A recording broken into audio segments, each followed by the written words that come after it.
Bonjour et bienvenue dans ce deuxième épisode de La vie douce avec Josiane Essé. Ça fait plaisir de vous retrouver, puis j'espère qu'aujourd'hui, je vais mettre en ligne le bon fichier. Oh là là, je peux pas croire que pour le premier épisode, j'ai mis en ligne le fichier brut. Donc, l'audio pas retravaillé, les silences, les clics de souris. Aïe, aïe, aïe. Mais bon, c'est aussi ça, la vie douce, c'est une vie remplie d'imperfections. Puis ça fait partie de la vie, de l'aventure. Donc aujourd'hui, j'espère que je vous mets le bon fichier en ligne. Aujourd'hui, un sujet qui peut avoir un très grand impact sur nos vies. Ce sont toutes nos petites habitudes qui peuvent faire une grande différence.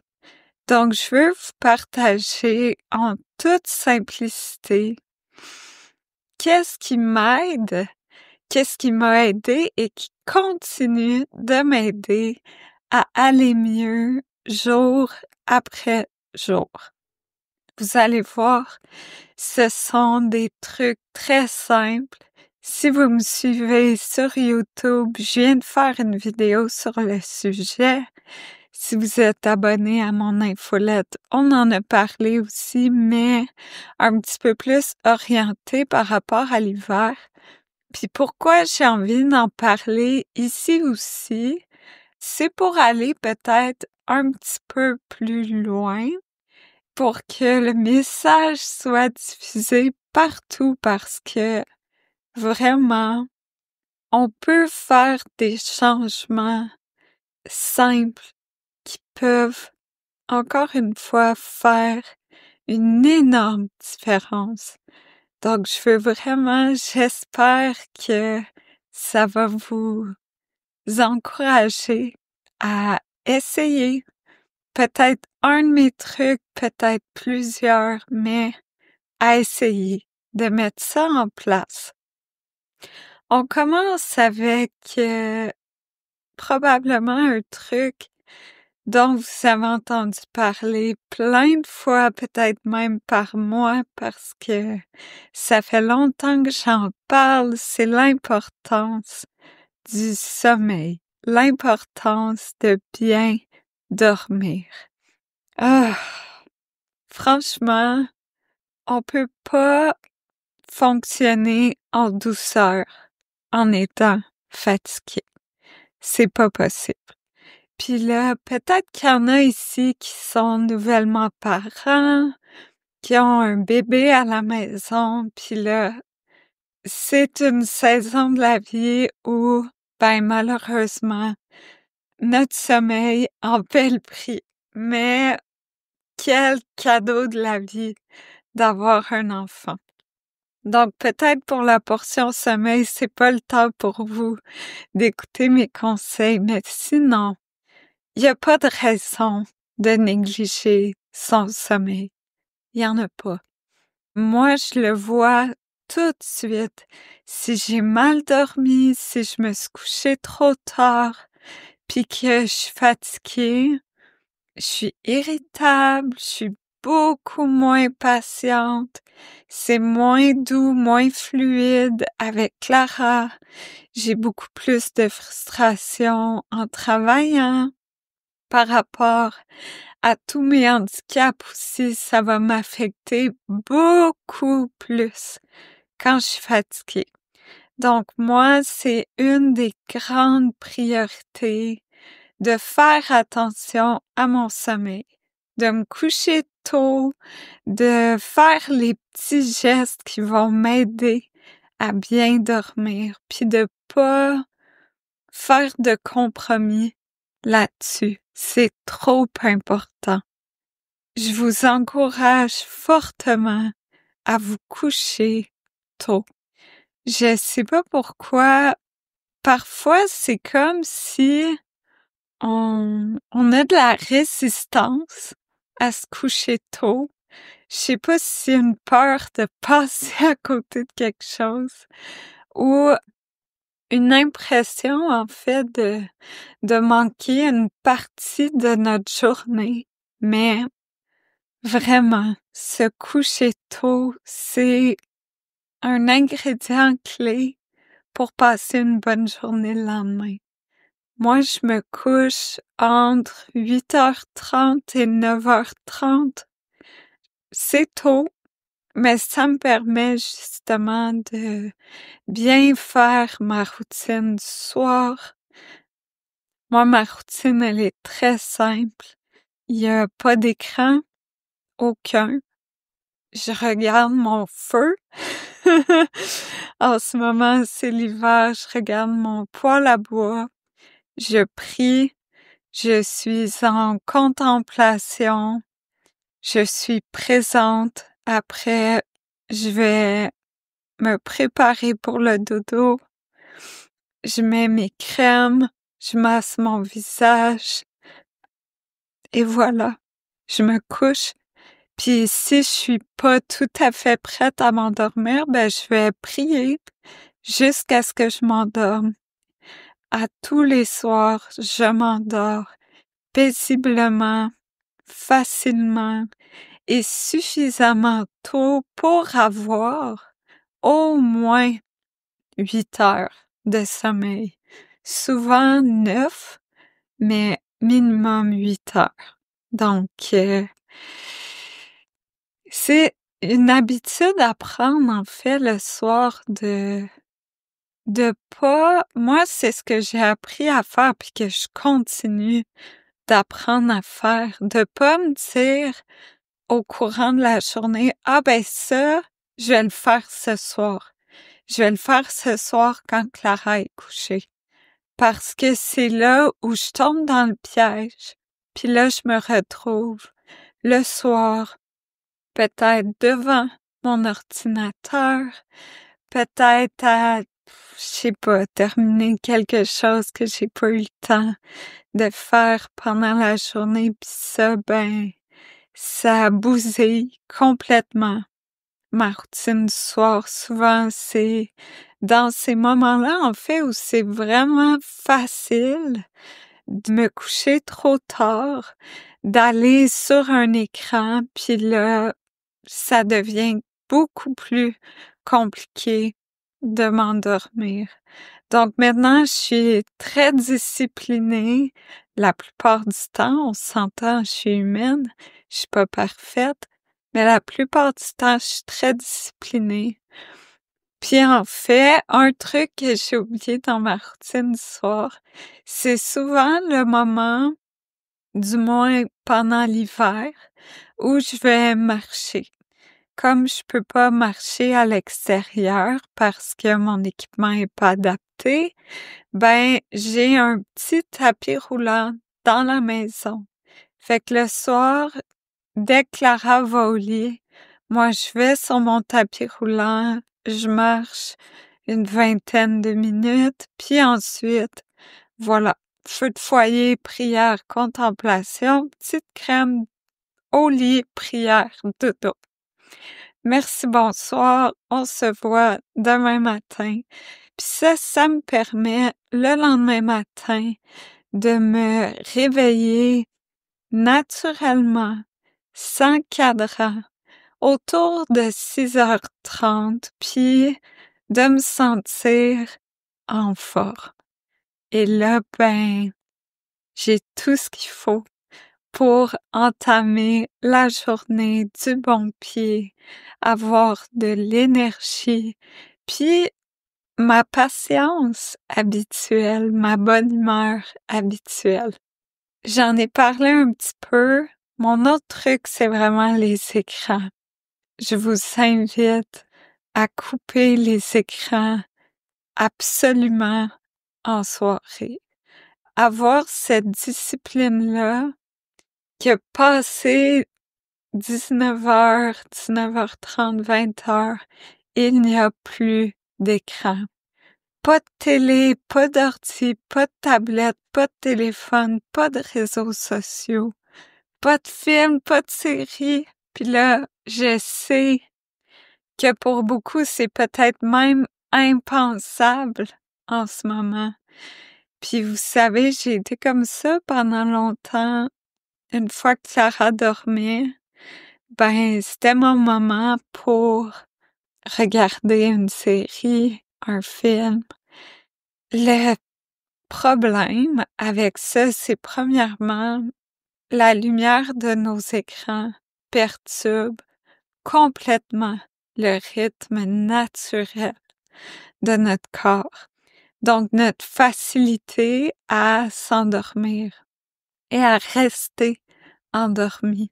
Puis ça, je vous dirais, avant, je le savais intellectuellement, mais je m'en rendais pas tellement compte parce que ça faisait tellement partie de mes habitudes, de mon quotidien, que j'arrivais quand même à dormir. C'est vraiment quand j'ai coupé complètement les écrans le soir. Puis là, ben, encore une fois, en bonne humaine que je suis, ben, ça m'arrive certains soirs de décider d'écouter un film ou de travailler un petit peu, d'en profiter. Et là, maintenant, à coup sûr, à chaque fois, je deviens un petit peu stressée. C'est subtil. Maintenant, je m'en rends compte parce que c'est plus du tout mon état naturel. Donc, je m'aperçois facilement dès qu'il y a un petit peu de stress. Les écrans, ça me crée un petit peu de stress.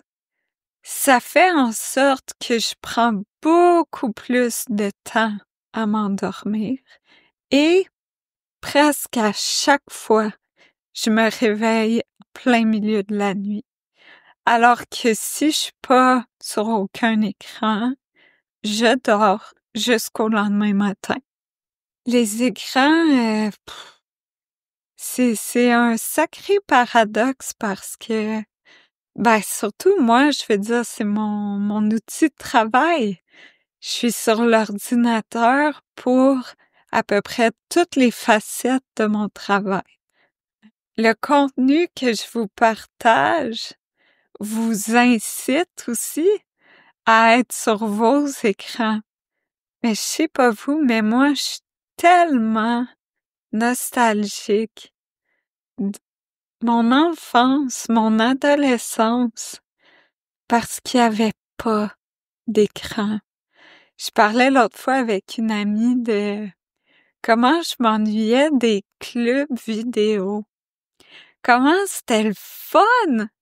Puis c'était spécial. Quand nos parents nous disaient « Hey, OK, ce soir, on s'en va se louer un film. » Puis là, on allait au club vidéo, puis on prenait le temps de tout regarder.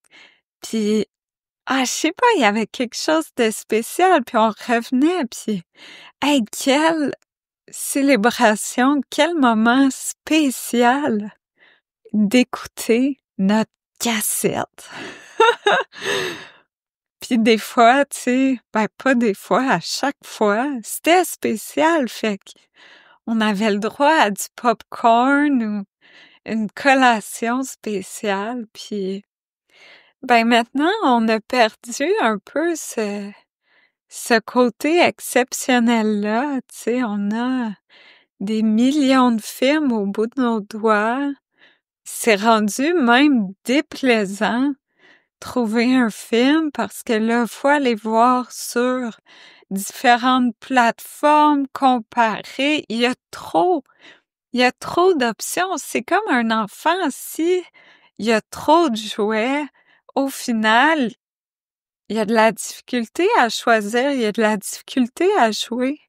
Ben, c'est pareil pour nous. Là, c'est trop. Puis souvent, ça prend presque autant de temps à choisir le film que de l'écouter. C'est un peu n'importe quoi quand même. Bref, ouais, j'ai de la difficulté avec cette facette-là de nos vies modernes, même si ça fait également partie de ma vie, mais je vous dirais que d'avoir remplacé les écrans pour mes temps libres. En fait, maintenant, c'est extrêmement rare que je vais écouter un film ou une série. J'écoute des films le week-end. Le vendredi soir, c'est notre petit rituel. Avec Clara, on écoute un film après le souper. Puis parfois dans le week-end, quand on n'a pas d'activité.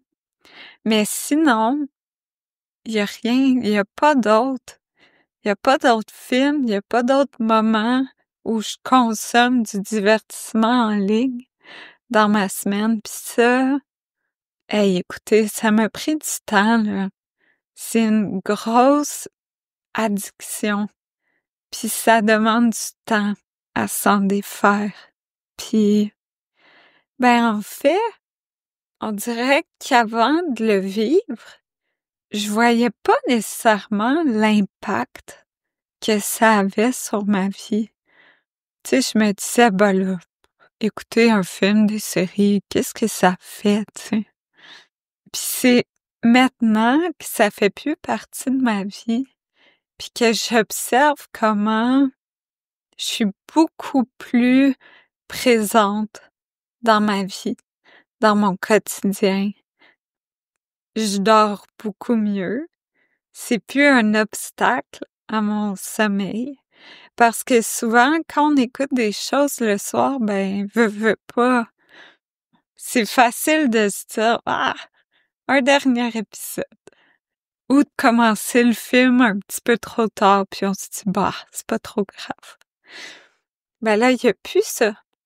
Ça a amené énormément de contemplation dans ma vie. En fait, c'est que les temps d'écran ont été remplacés par des jeux de société, de la lecture, de la contemplation, de la prière, du repos. Donc vraiment, ça a des effets hyper bénéfiques sur ma vie. Puis tu sais, encore là, je vous le redis, ça m'a pris des années avant d'arriver là. Donc, sentez pas une pression de vous dire, ah, faut plus que j'écoute rien. Non. Par contre, vraiment, mon conseil, essayez à partir de 20 heures de couper tous les écrans. Ça va faire une immense différence et vous allez vous en apercevoir rapidement. Puis une fois que ça va faire partie de votre vie, vous allez voir l'impact très concret les soirées où vous allez être sur un écran. Moi, c'est wow, incroyable. Si je vais sur un écran le soir, je vous le dis, c'est garanti. Je vais mal dormir puis je vais être fatiguée le lendemain. Puis maintenant, j'ai souvent cette impression-là d'avoir passé à côté de mon bien-être. Puis ça me déçoit un petit peu à chaque fois. Parce que ma soirée en douceur est rendue tellement importante pour moi. Puis je vois vraiment l'impact sur mon bien-être, mon énergie, mon moral. Fait que les soirées où je passe à côté de ça, ben, je me rends compte en fait que mon choix d'avoir travaillé me fait pas de bien. Ouais. Qu'en fait, ça m'a rien apporté. Puis même, ça empire parce que le lendemain, je vais être plus fatiguée. donc moins efficace pour le travail, fait qu'au final, ma décision d'avoir voulu prendre de l'avance ou, tu sais, boucler quelque chose que j'avais pas eu le temps de terminer, ben ça fait que le lendemain, finalement, je travaille super mal. Donc maintenant, même si il y a des fois, la tentation est forte de me dire: «Ah, j'ai pas terminé le montage de ma prochaine vidéo» ou je sais pas quoi. Je vais le faire le soir, puis là, je me rappelle: «Non, non, non, Joséanne, ça sert à rien. Ça va rien t'apporter». Ensuite, bon là, je vous ai beaucoup parlé de sommeil puis d'écran. Un autre truc qui fait une grande différence, puis encore là, on voit la différence une fois qu'on est de l'autre côté. C'est-à-dire une fois que c'est vraiment bien implémenté dans notre vie. Implémenté, c'est un anglicisme, ça, non? En tout cas, une fois que c'est bien acquis, c'est l'alimentation. Puis ça, ma prochaine vidéo YouTube, je pense, va être sur le sujet, fait que je veux pas trop plonger là-dedans, mais ce que je veux vous recommander vraiment, c'est autant que possible de couper les sucres raffinés puis les aliments transformés. Il y a rien de bon là-dedans. On le sait, mais on en mange quand même parce que ben ça goûte bon, c'est facile, c'est moins cher, mais vraiment, quand on le coupe, on voit la différence. Puis moi, bon, mon alimentation est plus poussée que ça. Je mange uniquement des fruits, des légumes, de la viande, des graines et des noix. Rien d'autre. Puis, waouh, c'est incroyable l'impact que ça a. Mais avec Clara, je vois la différence parce que parfois, elle va manger du sucre. Elle va manger quelque chose de transformé, de pas pur, entre guillemets. Et l'impact est immédiat. C'est incroyable. Elle devient chaotique, elle devient hyperactive, elle a de la difficulté à se concentrer, elle niaise beaucoup. C'est comme si là, elle retombait un peu plus en enfance, tu sais, elle devient plus bébé, ses émotions sont dans le tapis, elle a des grosses réactions.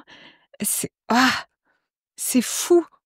Du sucre raffiné, des aliments transformés, je le vois tout de suite dans son comportement, c'est quasi instantané. Fait que si on le voit chez nos enfants, clairement, ça a un impact sur nous aussi. Là-dessus, je vous avoue que moi, j'en mange plus du tout, ça fait des mois, fait que je peux pas vous dire: «Hey, l'autre fois, j'en ai remangé puis je me suis sentie tout croche», parce que je le fais pas.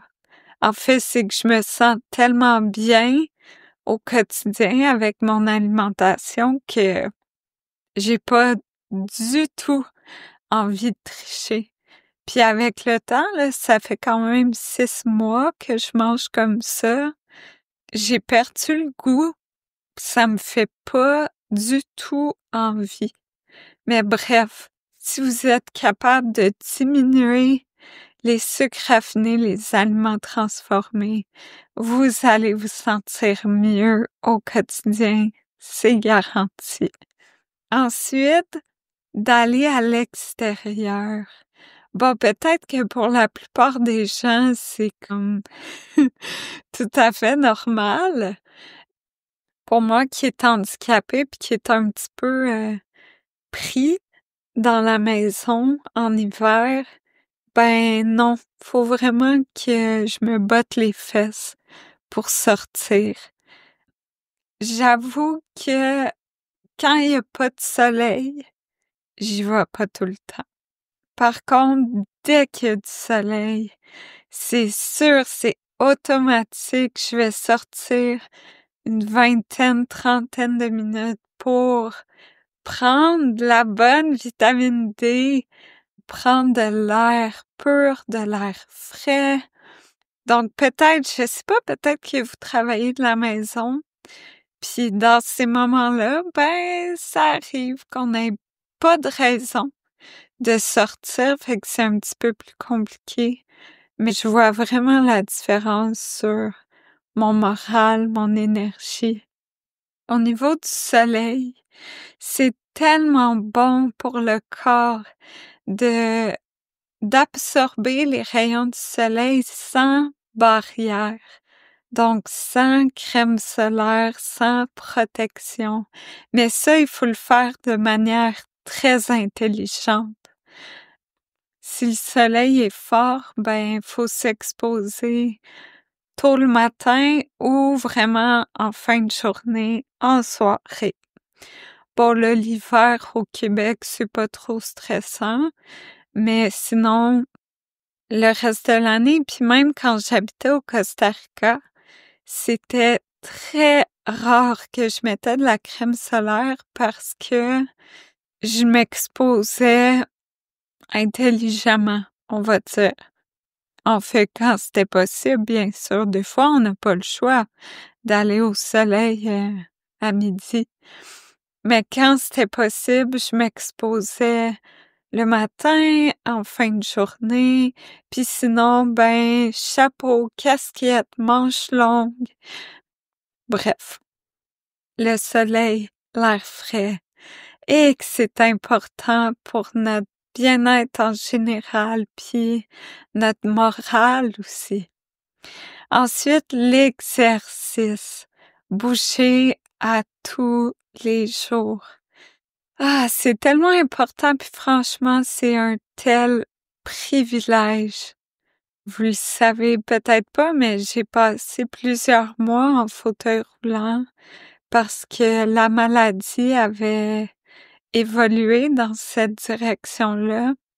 Et donc, faire de l'exercice, c'était plus possible. Bouger, c'était plus vraiment... Non, c'était plus possible. Donc là, aujourd'hui, maintenant que je retrouve des capacités, hey, marcher sur mon tapis roulant, là, est-ce que c'est le fun? Pas du tout. Est-ce que ça me tente? Très rarement. Est-ce que je le fais à tous les jours? Certainement, parce que quel privilège. Puis ça fait tellement de bien à mon corps. Depuis que j'ai mon tapis roulant puis que je marche à tous les jours, c'est incroyable à quel point mon état s'améliore rapidement. À quel point je gagne en force, je gagne en énergie. Les tremblements dans mon cou, ma tête continuent de diminuer parce que marcher, ça renforce tous mes muscles. C'est vraiment, vraiment incroyable. Et donc, je vous invite à bouger à tous les jours. Puis vous savez, ça n'a vraiment pas besoin d'être compliqué. Ça n'a pas besoin d'être un cours quelconque, un sport précis, juste d'aller marcher à tous les jours. Ah, ça fait tellement de bien. Notre corps a besoin de bouger. Puis, je peux vous témoigner de la part de quelqu'un qui n'a pas été capable de bouger son corps. Si vous saviez à quel point mon état dépérit rapidement à partir du moment où marcher, c'est devenu compliqué. Ça a été fulgurant. Rapidement, je me suis retrouvée en fauteuil roulant. Puis, à partir de là, c'est long, c'est difficile, ouais. Bref, aujourd'hui, de marcher à tous les jours, c'est formidable la différence que ça fait dans ma vie, puis l'impact que ça a sur mon état général. Moi, je suis bien placée pour m'en apercevoir vraiment de façon très concrète, mais je sais que ça va avoir un impact positif sur vous aussi. Donc, de bouger à tous les jours, de faire de l'exercice à tous les jours. J'ai tellement hâte au printemps de pouvoir aller prendre des marches dehors. Il y a la piste cyclable juste devant la maison. Il y a des beaux sentiers pas trop loin. Puis là, ben, je profite de l'hiver pour me refaire des forces pour que dans 2 mois, quand je vais pouvoir sortir, eh ben, je vais être capable d'aller marcher dans les sentiers. Je vais être capable de marcher, peut-être pendant 1 heure. Je suis déjà rendue à 20 minutes. 20 minutes en quelques semaines. Donc, pourquoi pas 1 heure en 2 mois? Sinon, il y a aussi l'hydratation qui est un autre truc qu'on connaît tous et toutes, hein, qui est hyper évident. Mais est-ce qu'on boit suffisamment d'eau? Est-ce que on boit des choses qui sont bonnes pour nous aussi? Parce que des fois, peut-être qu'on boit tout au long de la journée, mais c'est des boissons qui contiennent beaucoup de sucre, des produits transformés, des faux sucres, peut-être, quand on boit des boissons sans sucre, entre guillemets. Bref, juste un doux rappel. Est-ce que vous buvez suffisamment d'eau? Puis, si vous buvez des choses moins bonnes pour vous, est-ce que vous êtes capable de remplacer peut-être 1 fois par jour cette boisson-là par de l'eau ou une tisane? Puis ensuite 2 fois, puis 3 fois, jusqu'à finalement, plus en boire du tout. Un autre truc, puis là, j'essaie de me rappeler, j'ai-tu oublié quelque chose? En fait, c'est d'avoir du temps neutre, du temps de repos, du temps à rien faire, du temps de contemplation, du temps à pouvoir laisser vos pensées défiler. On peut pas être en stimulation constante. C'est pas pour rien qu'il y a autant d'adultes stressés puis anxieux. On peut pas être constamment stimulé. Il faut aussi qu'on ait des moments où on pense à rien, on pense à tout, à rien. On respire, on observe, on prend le temps de ressentir aussi ce qui se passe à l'intérieur de nous. Puis moi, l'outil qui m'aide le plus, c'est la prière. Puis peut-être que ça vous parlera pas, puis c'est correct. Hein, on a tous et toutes nos chemins, nos processus. Si c'est pas la prière pour vous, je vous encourage vraiment à vous trouver cet outil-là pour vous qui va vous permettre de discuter, de discuter de ce qui pèse sur votre cœur, de vos inquiétudes, de discuter aussi de vos gratitudes, de nommer tout ce pourquoi vous êtes reconnaissant, de parler de tout et de rien. Peut-être qu'à un moment donné, je pourrais faire un épisode sur la prière parce que ça a changé tellement de choses dans ma vie. Ça a mis fin à mon anxiété, ça a mis fin à ma solitude. C'est ma thérapie, c'est ce qui cultive au quotidien ma joie, ce qui m'aide à en prendre conscience. C'est vraiment un outil formidable. Si pour vous, c'est pas la prière, mais je vous encourage à trouver ce que ça peut être pour vous. Puis peut-être que ça va être un mélange de quelques outils. Peut-être que ça va être de l'écriture dans votre journal, de la méditation, de la thérapie, un souper avec votre meilleur ami. Ça peut prendre plein de formes, mais ouais, d'avoir j'ai envie de dire échappatoire. Échappatoire peut-être, mais aussi ce qui nous ramène en fait dans le bon chemin.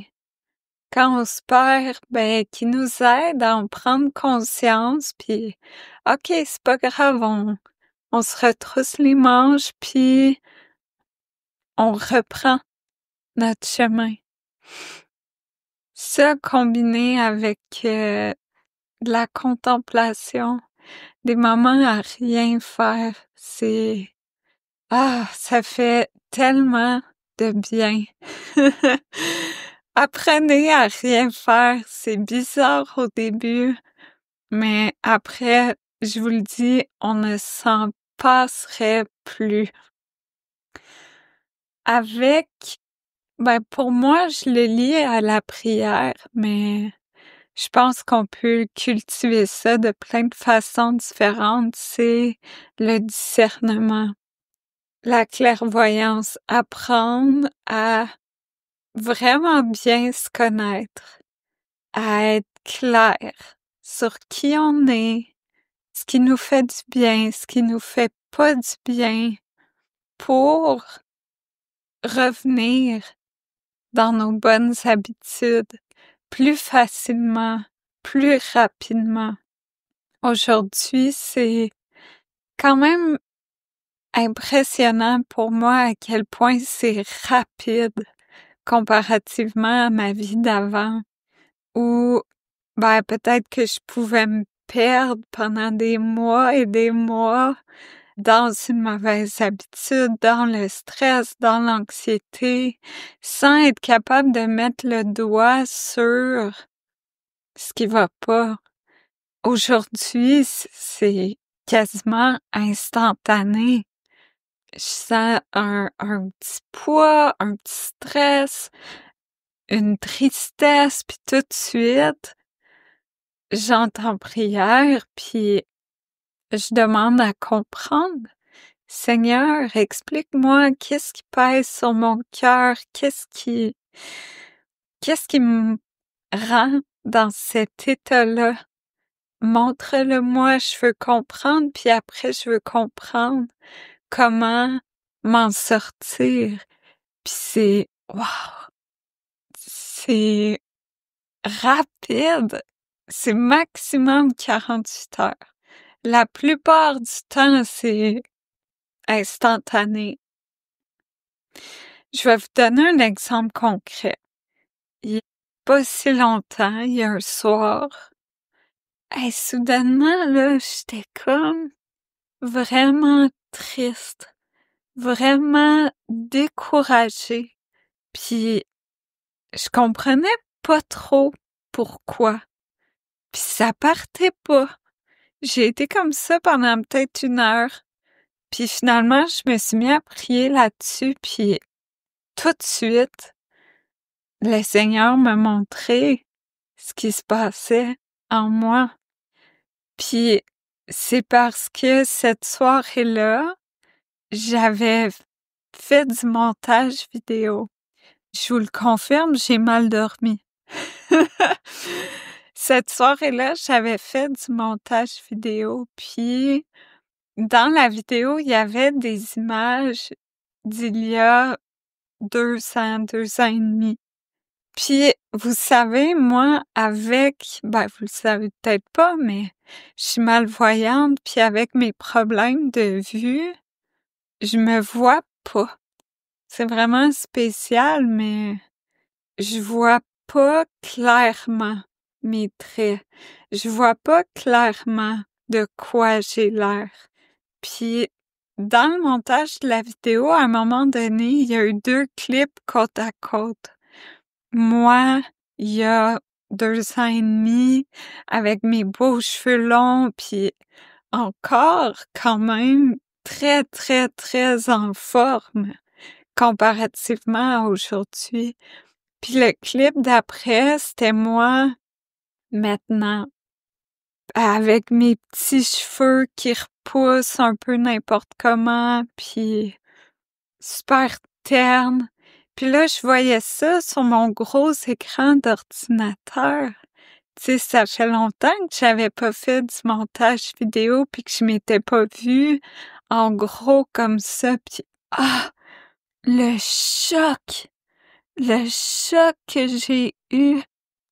Puis là, en fait, quand j'ai compris ça pendant que je priais, je me suis mis à pleurer. J'avais tellement de peine. C'était comme un autre deuil, comme si, puis là, je sais que ça va avoir l'air gros ce que je dis, mais comme si je faisais le deuil de ma beauté, le deuil de ma jeunesse, à quelque part, de mon apparence jeune. Puis là, tu sais, je me voyais avec mes cheveux qui ont l'air gris parce que, bon, ma coiffeuse m'a expliqué ça. Les cheveux blonds, c'est très rare que ça pousse blond. Fait que moi, quand mes cheveux poussent, en fait, ils sont quand même foncés. Ils sont blonds cendrés. Puis blond cendré, ça a l'air gris.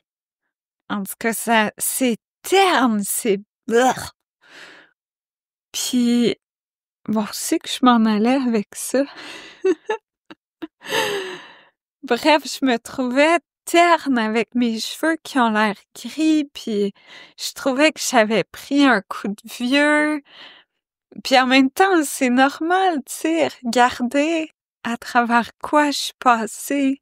Puis la chimiothérapie pour la greffe, ça a été physiquement, oh, la plus grosse épreuve de ma vie physique, tu sais. Ça m'a rentré dedans. Bref, j'ai trouvé ça hyper difficile de comparer les 2 images, puis là, ben, j'ai compris, c'était ça ma tristesse, fait que j'ai pleuré, pleuré, pleuré. J'ai parlé en priant. J'ai expliqué comment je me sentais, puis ce que ça brassait à l'intérieur de moi. Puis après, ben, ça allait. C'était fini. Mon cœur était redevenu léger, puis j'ai contacté ma coiffeuse pour qu'elle vienne chez moi, puis qu'on fasse quelque chose avec mes cheveux parce que là, j'étais pas bien.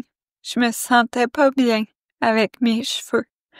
Puis elle est venue le week-end dernier, il y a quelques jours, et ça fait tellement une grande différence sur mon moral, sur ma perception de moi-même, sur ma confiance en moi. C'est tout ça avec une coupe. Là, j'ai une vraie coupe. On dirait que c'est voulu que j'aie les cheveux courts. Puis elle a fait un gloss. C'est pas une teinture, mais bref, ça blondit mes cheveux. Puis là, ils sont beaucoup plus près, en fait, de mon blond naturel quand ils sont longs. Parce que c'est ça, mes cheveux, quand ils poussent, ils blondissent beaucoup. Fait que ça fait du bien. Alors tout ça, c'était pour vous donner un exemple concret de ce que la prière, ça fait pour moi, puis d'aller chercher des outils pour vous qui peuvent vous donner le même résultat, c'est-à-dire de comprendre, d'avoir le discernement de ce qui se passe à l'intérieur de vous, puis de pas lui donner des proportions plus grandes que ce que ça a besoin d'être. Tu sais, comme là, ça a duré 1 heure, j'ai vécu mes émotions, puis on est passé à autre chose. J'ai trouvé des solutions, puis voilà, c'est fini. Il y a ce discernement-là de comprendre ce qui se passe, puis de pas s'y attacher inutilement.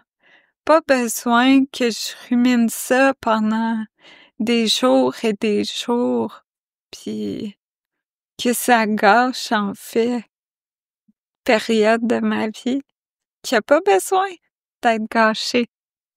Puis le discernement aussi, ça vient, je pense, avec la connexion à notre corps, à apprendre à déceler toutes les nuances de bien-être, de mal-être pour rectifier le tir rapidement.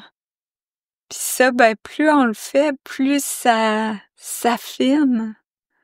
Et c'était donc mes petits trucs tout simples pour être mieux au quotidien. Ah, je pourrais parler encore longtemps, mais on va, on va arrêter cela. Il y a la gratitude puis le contentement, mais je vous réserve un épisode là-dessus. Donc, on en reparlera à ce moment-là. N'hésitez pas à me partager, peut-être via Instagram, YouTube ou par courriel. Qu'est-ce qui vous aide au quotidien? Est-ce qu'il y a des trucs comme ça que vous allez essayer? Puis encore une fois, je vous invite à vous abonner à l'infolettre La Vie Douce, à me suivre aussi sur YouTube, Josiane S.C. Ce sont les sujets que j'aborde. J'ai vraiment à cœur de contribuer à propager la douceur et pour que vous puissiez tous et toutes inviter plus de douceur dans votre quotidien. Merci beaucoup d'avoir été là. Et on se retrouve dans 2 semaines pour le prochain épisode. Une belle et douce journée à vous. Bye bye.